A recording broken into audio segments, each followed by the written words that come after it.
friends and companions on this path of spiritual practice, we have all asked this question. Now, where did I put my keys? We've all had that experience of putting our hands in our pockets and searching for our keys, and it's not there. And then, of course, we go into our heads and then we retrace our steps. Maybe I left it on the shelf when I came home, but then I needed to clean the shelf, and so I wonder where it got moved.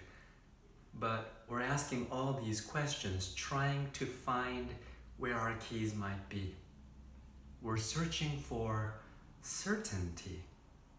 And all of us can relate, because these days that we have been living seem so uncertain. What will happen with summer? How long will this go on? What's happening in our world? Our economy, our health, are we at the peak? These questions that bring us before uncertainty. So much of meditation as a spiritual practice is about meeting uncertainty.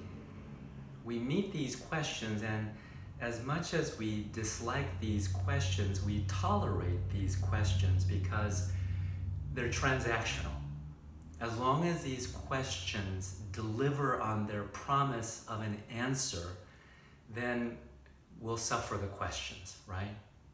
And we learn to ask really good questions, clear and precise questions that will deliver the solutions and the answers that we're looking for.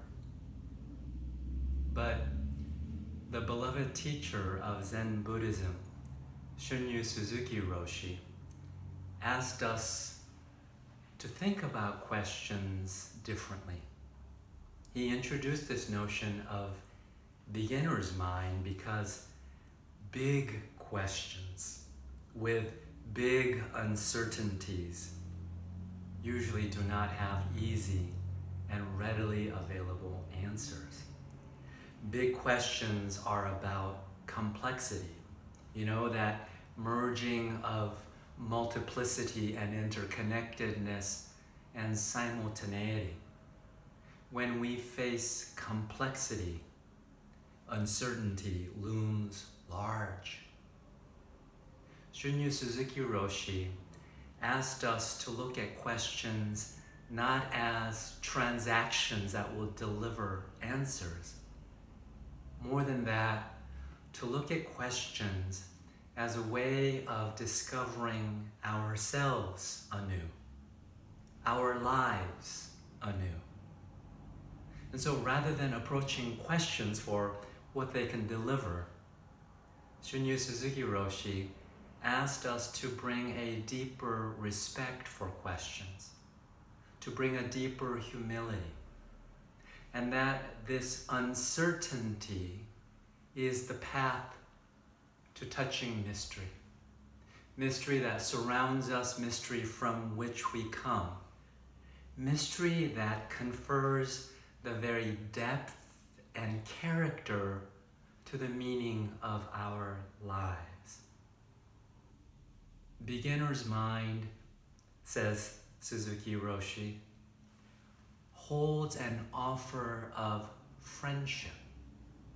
That questions invite us into that intimate friendship with which we can begin to touch the mystery of our lives.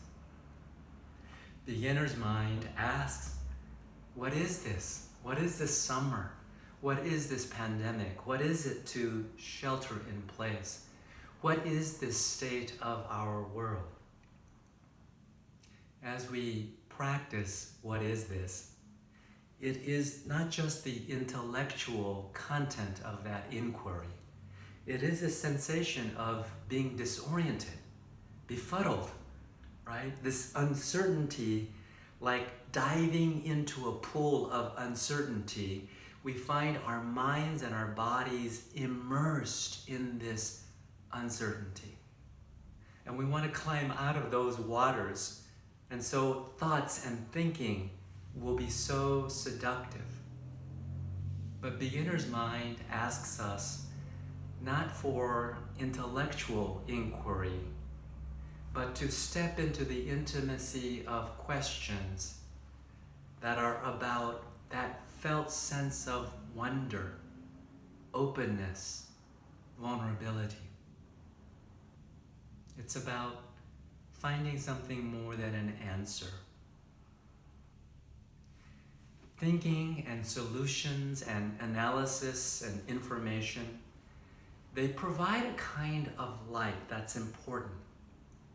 But beginner's mind says that as we stay with this uncertainty, the light of information and knowledge may decrease, but what we may find emerging is a radiance called wonder, called possibility, called imagining our way into this greater mystery. You'll see that the chessboard has many more moves and possibilities that we didn't see before. And not just technical moves, but relational moves, emotional moves, imaginal moves. And as we see this radiance of wonder and possibility emerging, we begin to recognize that there is a way in which we can be right here in the midst of uncertainty, staying not even in what is this, but in what, and not even in what, but diving into the question mark itself. And so as we live into the question mark, we continue with this spiritual practice.